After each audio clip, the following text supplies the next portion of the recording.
ಎಲ್ರಿಗೂ ನಮಸ್ಕಾರ. ಮೊದಲೇದಾಗಿ ನಾನು ಶಿವಣ್ಣನಿಗೆ ಥ್ಯಾಂಕ್ಸ್ ಹೇಳ್ತೀನಿ. Sir thank you so much. ಈ ಸಿನಿಮಾ ಟೈಟ್ಲು ಫಿಕ್ಸ್ ಆಗಿ ನಾವು ಅನೌನ್ಸ್ಮೆಂಟ್ ಲೇಟ್ ಯಾಕೆ ಮಾಡಿದ್ದು ಅಂತಂದರೆ, ಸಿನಿಮಾ ಕಂಪ್ಲೀಟ್ ಮಾಡಬೇಕು ಅನ್ನೋ ಉದ್ದೇಶ ಇತ್ತು ನನಗೆ. ಫುಲ್ ಸಿನಿಮಾ ಕಂಪ್ಲೀಟ್ ಆಗಲಿ, ಆಮೇಲೆ ಮಿಕ್ಕಿದ್ದೇನೆ ಇದ್ರ ಪ್ರಮೋಷನ್ ಶುರು ಮಾಡೋಣ ಅಂತ. ನಾವು ಪ್ಲ್ಯಾನ್ ಮಾಡಿದ್ದು ಎಕ್ಸಾಕ್ಟ್ ಒಂದು 6 ಮಂತ್ಸಲ್ಲೇ ಪಿಕ್ಚರ್ ಕಾಪಿ ತೆಗೆದು ರಿಲೀಸ್ ಮಾಡಬೇಕು. ನಾವು ಜನವರಿ ಎಂಡಿಗೆ ಶುರು ಮಾಡಿದ್ವಿ ಈ ಸಿನಿಮಾನ ಶೂಟಿಂಗು. ಸೊ ಆಲ್ಮೋಸ್ಟ್ ನನಗೆ ಈ ಟೈಮಲ್ಲಿ ಜೂನ್ ಜುಲೈ ಒಳಗಡೆ ರಿಲೀಸ್ ಮಾಡೋಣ ಅಂತ ಅನ್ಕೊಂಡಿದ್ರು. ಆಗುತ್ತೆ, ಕರೆಕ್ಟಾಗಿ ಪ್ಲಾನ್ ಮಾಡಿದ್ರೆ ಈ ಥರ ಒಂದು ಸಿನಿಮಾ ಮಾಡ್ಬೋದು, ಬೇಗ ಸಿನಿಮಾ ಆಗಬೇಕು ಅನ್ನೋ ಉದ್ದೇಶದಿಂದ ತಗೊಂಡಿದ್ದ ಪ್ರಾಜೆಕ್ಟು. ಸೆಂಟ್ರಲ್ ನಮಗೆ ಫಾರೆಸ್ಟೇ ಶೂಟಿಂಗ್ ಇದ್ದಿದ್ದರಿಂದ ಕೆಲವೊಂದು ಫಾರೆಸ್ಟ್ ಪರ್ಮಿಷನ್ಸು ಅದೆಲ್ಲ ಸ್ವಲ್ಪ ನಮಗೆ ಸೆಂಟ್ರಲ್ ಸ್ವಲ್ಪ ನಮಗೆ ಅದು ಗೊತ್ತಾಯಿತು ಟಫ್ ಇದೆ ಅಂತ ಅಂದ್ಬಿಟ್ಟು 2-3 ಇನ್ಸಿಡೆಂಟಿಂದ ಫಾರೆಸ್ಟ್ ಡಿಪಾರ್ಟ್ಮೆಂಟು ಸ್ವಲ್ಪ ಸೀರಿಯಸ್ ಆಗಿ ಅದನ್ನು ಸ್ಕೂಟ್ನಿ ಮಾಡೋಕ್ಕೆ ಶುರು ಮಾಡಿದ್ರು. ಹಾಗಾಗಿ ಸ್ವಲ್ಪ ಡಿಲೇ ಬಂತು. Otherwise that was the intention. And ಯಾವಾಗ ನಾವು ಟೈಟ್ಲ್ ಅನೌನ್ಸ್ ಮಾಡಬೇಕು ಅಂತ ಅಂದ್ಕೊಂಡ್ವಿ, ನಮ್ಮ ತಲೆಗೆ ಶಿವಣ್ಣ ಬಿಟ್ಟರೆ ಬೇರೆ ಬಂದಿಲ್ಲ. ಇಷ್ಟೇ ಕಾರಣ, ನಮಗೆ ಈ ಟೈಟಲ್ ಏಳು ಮಲೆ ಅಂತಂದರೆ ಶಿವನ್ ಬಿಟ್ಟರೆ ಇನ್ಯಾರು ಬಂದು ಇದನ್ನ ಲಾಂಚ್ ಮಾಡೋಕ್ಕಾಗತ್ತೆ. ಹಾಗಾಗಿ ನನ್ನ ರಿಕ್ವೆಸ್ಟ್ ಮಾಡ್ಕೊಂಡ ತಕ್ಷಣ ಅವರು ಒಂದೇ ಮಾತಿಗೆ ಒಪ್ಕೊಂಡು ಬಂದರು.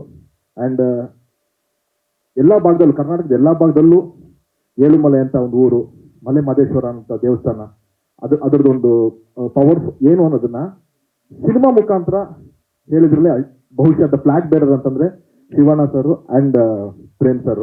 ನನ್ನದು ಒಂದು ಎಲ್ಲರೂ ನಾವು ಜೋಗಿ ಎಷ್ಟು ನಾವು ಅದು ಆ ಬ್ಯಾಕ್ ಡ್ರಾಪ್ ಇಟ್ಕೊಂಡು, ಆ ಭಾಷೆನ ಇಟ್ಕೊಂಡು, ಆ ಸಾಂಗ್ನ ಇಟ್ಕೊಂಡು ನಾವೆಲ್ಲ ಎಷ್ಟು ಸೆಲೆಬ್ರೇಟ್ ಮಾಡೋದು, ಅದಕ್ಕೆ ಎಷ್ಟೋ ಮುಂಚೆನೆ ಜನ್ಮದ ಜೋಡಿನಲ್ಲಿ ಕೂಡ ನಾಗಾಭರಣ ಸರ್ ಶಿವಣ್ಣ ಅದನ್ನ ಕೋಲು ಮಂಡೆ ತಗೊಂಡ್ಬಂದು ಅವತ್ತಿಗೆ ಕೂಡ ನಮ್ಗದನ್ನ ಎಜುಕೇಟ್ ಮಾಡ್ಕೊಂಡ್ಬಂದಿದ್ರು. ಸಿನಿಮಾ ಮುಖಾಂತರ ಈ ಪ್ರಾಂತ್ಯನ ಎಜುಕೇಟ್ ಮಾಡ್ಕೊಂಡ್ ಬಂದಿದ್ರು. ಸೊ ಹಾಗಾಗಿ ನಮಗೆ it was a blessing from Shivanna. ನನಗೆ ಇದು ಟೈಟಲ್ ಲಾಂಚ್ ಆಗ್ತಾ ಇರೋದು. ಸಿನಿಮಾ ಅಫ್ಕೋರ್ಸ್ ಒಂದು ಕತೆ ಎಕ್ಸೈಟ್ ಆಗಬೇಕು, ಅವಲೇನೆ ನಾವು ಪ್ರೊಡಕ್ಷನ್ ಮಾಡಬೇಕು ಅಂತ ಬರೋದು. ಪುನೀತ್ ಕ್ಲೀನಾಗಿ ಈ ಎಕ್ಸಾಮಲ್ಲಿ ಯಾರೋ ಒಂದ್ರು ನಾವೇನೋ ಒಂದು ಸೀನಿಯರ್ಸ್ ಎಲ್ಲ ಒಂದು ನೋಟ್ಬುಕ್ಗಳು ಇಸ್ಕೊಂಡು ತಿಳ್ಕೊಂಡಿರ್ತೀವೋ ಏನಾಗಿತ್ತು ಎಕ್ಸಾಮ್ ಟೈಮ್ಸಲ್ಲಿ ಏನೇನು ಓದಿದ್ರು ಅಂತೆಲ್ಲ ಮಾರ್ಕ್ ಮಾಡ್ತೀವಲ್ಲ, ಹಂಗೆ ಪುನೀತ್ ಜಡೇಶ್ ಒಂದು ಕೇಸ್ ಸ್ಟಡಿನ ನೋಡ್ಬಿಟ್ಟಿದ್ದ. ಓಹೋ, ಜಡೇಶ್ ಏನ್ ಮಾಡ್ದ, ಜಡೇಶ್ ಹಿಂಗೆ ಬಂದ್ರು, ಗುರು ಶಿಷ್ಯರು ಒಂದು ಕತೆ ಹೇಳಿದ್ರು, ಒಂದು ಲೈನ್ ಹೇಳಿದ್ರು, ಅಲ್ಲಿಂದ ಶುರು ಆಯಿತು ಒಂದು ಜರ್ನಿ. ಕೊನೆಗೆ ತರುಣ್ ಅವರು ಪ್ರೊಡಕ್ಷನ್ ಮಾಡಿದ್ರು, ಅಲ್ಲಿಂದ ನೆಕ್ಸ್ಟ್ ಕಾಟೇರ ಜಡೇಶ್ ಅವ್ರು ಬಂದ್ರು. ಸೊ ಒಂದು ಬ್ಯೂಟಿಫುಲ್ ಜರ್ನಿ ಇದೆ ಅವ್ರಿಬ್ಬರದು ಅಂತ ನನ್ನ ಹತ್ರ ಫಸ್ಟ್ ಅದೇ ಬಂದ್ರು. ಅವರೆಲ್ಲ ಇಬ್ಬರು ಫ್ರೆಂಡ್ಸೆ. ಸರ್ ನಾನು ಕಾಟೇರ ವರ್ಕ್ ಮಾಡಬೇಕು ಸರ್. ಪುನೀತ್ ಬೇಡ, ಯಾಕಪ್ಪ, ಆಲ್ರೆಡಿ ನೀನು ತುಂಬಾ ಸಿನಿಮಾಗಳು ದೊಡ್ಡದೆಲ್ಲ ಮಾಡ್ತೀನಿ, ಲಿರಿಕ್ಸ್ ಬರೀತಿದ್ಯಾ, ನಿನ್ನ ಡೈರೆಕ್ಷನ್ ಡಿಪಾರ್ಟ್ಮೆಂಟ್ ಯಾಕಪ್ಪ. ಇಲ್ಲ ಸರ್, ನೀವು ನನ್ನ ಕೆಲಸ ನೋಡಿ ಫಸ್ಟ್, ನಾನು ಜೊತೆ ಟ್ರೈ ಮಾಡ್ತೀನಿ, ನನ್ನ ವರ್ಕ್ ನೋಡಿ ನೀವು ಆಮೇಲೆ ಹೇಳಿ ಸರ್ ಅಂತಂದ್ರು. ಆಯ್ತು ಪುನೀತ್ ಬನ್ನಿ ಅಂತ ಅಂದ್ಬಿಟ್ಟು ಕಾಟೇರ ಡೈರೆಕ್ಷನ್ ಡಿಪಾರ್ಟ್ಮೆಂಟಿಂದ ಶುರುವಾಗಿದ್ದು. ಹೋಗ್ತಾ ಅರ್ಧ ಸಿನಿಮಾ ನಡೀತಿದ್ದಂಗೆ ಸರ್ ಒಂದೇ ಒಂದು ಲೈನ್ ಇದೆ ಇಲ್ಲ ಸರ್ ಅಂತ, ಬಾ ಮ್ಯಾಟ್ರಿಕ್ ಬಾ ಈಗ ನೀನು ಅಂತ ಅಂದ್ಬಿಟ್ಟು ಕೇಳಕ್ಕೆ ಶುರು ಮಾಡಿದೆ. ಕೇಳ್ತಾ ಇಲ್ಲ ಪುನೀತ್ ಇದು ಹಿಂಗಲ್ಲ ಅಂದ್ರೆ ಅವ್ನು ಒಂದು ಸ್ಟ್ರೆಂತ್ ಏನು ಅಂತಂದ್ರೆ ಏನ್ ಹೇಳಿದ್ರು ಕೇಳಿಸ್ಕೊಳ್ಳೋ ಒಂದು ಕಿವಿ ಇದೆ. ಹಿಂಗೋ ತಗೊಳ್ಳಲ್ಲ, ಏನು ಆ ಕಡೆ ಟೇಬಲ್ ಆ ಕಡೆ ಕುತ್ಕೊಂಡು ನೀನು ಹೇಳ್ಬಿಟ್ರೆ ಅದು ಕರೆಕ್ಟ್ ಆಗ್ಬಿಡತ್ತಾ ಅನ್ನೋ ಜಜ್ಮೆಂಟಿಗೆ ಬಂದಿಲ್ಲ. ನಾವು ಕರೆಕ್ಟ್ ಹೇಳ್ತೀವಿ ಅನ್ನೋದು ನಾನು ನಂಬಲ್ಲ ಯಾವಾಗಲೂ. ಬಟ್ ನನಗೆ ಅನ್ಸಿದ ಒಪಿನಿಯನ್ನ ಶೇರ್ ಮಾಡ್ತಿದ್ದೆ. ಅದನ್ನೆಲ್ಲ ತಗೊಂಡು ಅದನ್ನೆಲ್ಲ ಕಾಯಿನ್ ಮಾಡ್ಕೊಂಡು ಒಂದು ಕತೆ ಬಂದು ನನಗೆ ಹೇಳ್ತಾನೆ. ನಾನು ಪ್ರೊಡಕ್ಷನ್ ಮಾಡ್ತೀನಿ ಅಂತ ಅವನಿಗೆ ಹೇಳಿರ್ಲಿಲ್ಲ, ಅವನು ಆ ಥರ ಕೇಳಿರ್ಲಿಲ್ಲ.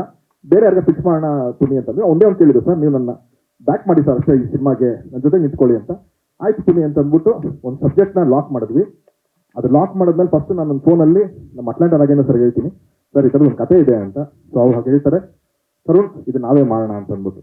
ಸೊ ನನ್ನ ಜೊತೆಗೆ ಅವರು ಅಟ್ಲಾಂಟಾ ನಾಗೇಂದ್ರ ಸರ್ ಬರ್ತಿದ್ದಂಗೆ ಈ ಸಿನಿಮಾ ಒಂದು ಪ್ರೊಡಕ್ಷನ್ ಶುರು ಮಾಡ್ತೀವಿ. ಯಾಕಂದ್ರೆ ಪ್ರೊಡಕ್ಷನ್ ಮಾಡಿದ್ವಿ ಎಲ್ಲ ಹೇಳ್ತೀರ ಅಷ್ಟು ಸುಲಭ ಇಲ್ಲ ಅನ್ನೋದು ಅಂತ. ಬಟ್ ನಾನು ಹೇಳೋದೇನು ಅಂತಂದ್ರೆ, ಕನ್ನಡ ಚಿತ್ರರಂಗನೋ ಅಥವಾ ಚಿತ್ರರಂಗ ಅನ್ನೋದೇ ಮೈನಿಂಗ್, ಗೋಲ್ಡ್ ಮೈನಿಂಗ್ ಮಾಡ್ದಂಗೆ. ನಿಮಗೆ ಒಂದ್ಸರಿ ಬೇಗ ಚಿನ್ನ ಸಿಗುತ್ತೆ, ಒಂದೊಂದ್ಸರಿ ಲೇಟ್ ಆಗಿ ಚಿನ್ನ ಸಿಗುತ್ತೆ. ಚಿನ್ನಕ್ಕಂತೂ ಬರ ಇಲ್ಲ, ಚಿನ್ನ ಖಂಡಿತವಾಗ್ಲೂ ಕನ್ನಡ ಇಂಡಸ್ಟ್ರಿಯಲ್ಲಿ ಇದೆ. ಇವತ್ತು ನಾವು ಈ ಸಿನಿಮಾ ಫಸ್ಟ್ ಇಂದ ಟೀಸರ್ ಟೈಟಲ್ ಲಾಂಚ್ ಮಾಡ್ತಾ ಇದ್ದೀವಿ. ಒಂದು ಆಡಿಯೋ ಆಗಿದೆ ನಮಗೆ, ಒಂದು ಅದ್ಭುತವಾದಂಥ ಒಂದು ಪ್ರೈಸ್ಗೆ ಆನಂದ್ ಅಡಿದವ್ರು ತಗೊಂಡಿದ್ದಾರೆ. ಆಲ್ರೆಡಿ ಎಂಟೈರ್ ಕರ್ನಾಟಕ ಈ ಸಿನಿಮಾನ ಪರ್ಚೇಸ್ ಮಾಡಿದ್ದಾರೆ. So even before title release the cinema is sold. So ಅದೊಂದು ಹೆಮ್ಮೆ ಇದೆ. ಖಂಡಿತವಾಗ್ಲೂ ಒಂದು ಒಳ್ಳೆ ಪ್ರಾಡಕ್ಟು, ಒಂದು ಒಳ್ಳೆ ಕಾಂಟೆಂಟ್ ಇರುವಂಥದ್ದು ಏನೇ ಬಂತು ಅಂದ್ರು ಅದಕ್ಕೆ ವ್ಯಾಲ್ಯೂ ಇದ್ದೇ ಇರುತ್ತೆ. ಸೊ ಯಾರು ನಾವು ತುಂಬಾ ಏನೋ ಚಿತ್ರರಂಗ ಹೆಂಗಿದೆ, ಒಂದು ಚಿಕ್ಕ ಫೇಸ್ ಇದ್ದೇ ಇರುತ್ತೆ, ಯಾವಾಗಲೂ ಒಂದು ಅಪ್ಸ್ ಅಂಡ್ ಡೌನ್ಸ್ ಇದ್ದೇ ಇರುತ್ತೆ. ಫಸ್ಟ್ ಹಾಫಲ್ಲಿ ಒಂದು 2-3 ಸಿನಿಮಾ ಚೆನ್ನಾಗಿ ಆಗಿದೆ. ಸೆಕೆಂಡ್ ಹಾಫಲ್ಲಿ ಒಂದು ಅದ್ಭುತವಾದ ಸಿನಿಮಾಗಳು ಲೈನ್ ಅಪ್ ಇರೋದ್ರಿಂದ ಅದ್ಭುತವಾಗಿ ಆಗುತ್ತೆ ಅನ್ನೋ ಒಂದು ನಂಬಿಕೆ ಇದೆ. ಆ್ಯಂಡ್ ಒಂದು ಬ್ಯೂಟಿಫುಲ್ ಟೀಮ್ ಸೆಟ್ ಆಗಿತ್ತು. ಡಿ ಇಮಾನ್ ಅವರು ಮ್ಯೂಸಿಕ್ ಮಾಡ್ತೀರಿ ಸಿನಿಮಾಗೆ. ಅದ್ವೈತ ಕ್ಯಾಮ್ರಾಮನ್ ತುಂಬಾ ಅದ್ಭುತವಾದಂಥ ಒಂದು ಸಿನಿಮಾಟೋಗ್ರಫಿ ಮಾಡಿದ್ದಾರೆ. ಜಸ್ಟ್ ಅವ್ರು ಏನು ಕೇಳಿದ್ರು ನಾನೊಬ್ಬ ಡೈರೆಕ್ಟರ್ ಆಗಿ ಒಂದು ಪ್ರೊಡ್ಯೂಸರ್ ಆಗಿ ಎಲ್ಲೂ ಥರ ಯೋಚನೆ ಮಾಡಿ ಈ ಸಿನಿಮಾಗೆ ನಾನು ಒದಗಿಸ್ಕೊಂಡು ಬಂದಿದ್ದೀನಿ. ಕತೆ ಕಾಂಟೆಂಟ್ ಏನಿಲ್ಲ, ಇಷ್ಟೇ. ಈ ಸಿನಿಮಾ ನಡೆಯೋದು ಇಲ್ಲೊಂದು ಬಾರ್ಡರ್ ಕಾಣಿಸ್ತಾ ಇದೆಯಲ್ಲ, ಇಷ್ಟಲ್ಲಿ ನಡೆಯೋ ಒಂದು ಕತೆ ಇದು. ಒಂದು ರಿಯಲ್ ನಡೆದಂಥ ಒಂದು ಇನ್ಸಿಡೆಂಟು, ಒಂದು ಚಿಕ್ಕ ಫಿಕ್ಷನ್ ಎರಡೂ ಬ್ಲೆಂಡ್ ಮಾಡಿ ಮಾಡಿದಂಥ ಒಂದು ಸಿನಿಮಾ. ನಿಮ್ಮೆಲ್ಲರ ಆಶೀರ್ವಾದ ಇರಲಿ. And two beautiful newcomers Rana and Priyanka ಈ ಸಿನಿಮಾಗೆ ಬರ್ತಾರೆ ಅಂತ ನನಗೂ ಗೊತ್ತಿರಲಿಲ್ಲ. ಬಟ್ 3 ತಿಂಗಳು 4 ತಿಂಗಳು ನಾವೇ ಟ್ರೈನಿಂಗ್ ಕೊಟ್ಟು ಇನ್ನು ಅದಕ್ಕಿಂತ ಇನ್ನೇನು ಅಂತ ಅಂದ್ಬಿಟ್ಟು ಅದು ಮಹಾನಟಿನಲ್ಲಿ ಆಲ್ಮೋಸ್ಟ್ ಟ್ರೈನಿಂಗ್ ಆಗೋಗಿತ್ತು. ಸೊ ಪರ್ಫೆಕ್ಟ್ ಸೂಟ್ ಆಗ್ತಾಳೆ ಹುಡುಗಿ ಅಂತ ಅನ್ಕೊಂಡಿದ್ವಿ ನಾವು. ಆ್ಯಂಡ್ ಇವತ್ತು ನಾವು ಸಿನಿಮಾ ನಾನು ಕಾಪಿ ನೋಡಿದಾಗ ನನಗೆ ತುಂಬ ಹೆಮ್ಮೆಯಿಂದ ಹೇಳ್ತೀನಿ, she is a very very very bright future Kannada ಇಂಡಸ್ಟ್ರಿಯಲ್ಲಿ ಇದೆ ಆ ಹುಡುಗಿಗೆ. ಆ್ಯಂಡ್ ರಾಣಾಗೆ ನಾನು ಥ್ಯಾಂಕ್ಸ್ ಹೇಳಲ್ಲ, ನಾನು ಪ್ರೇಮ್ ಸರ್ಗೆ ಥ್ಯಾಂಕ್ಸ್ ಹೇಳ್ತೀನಿ.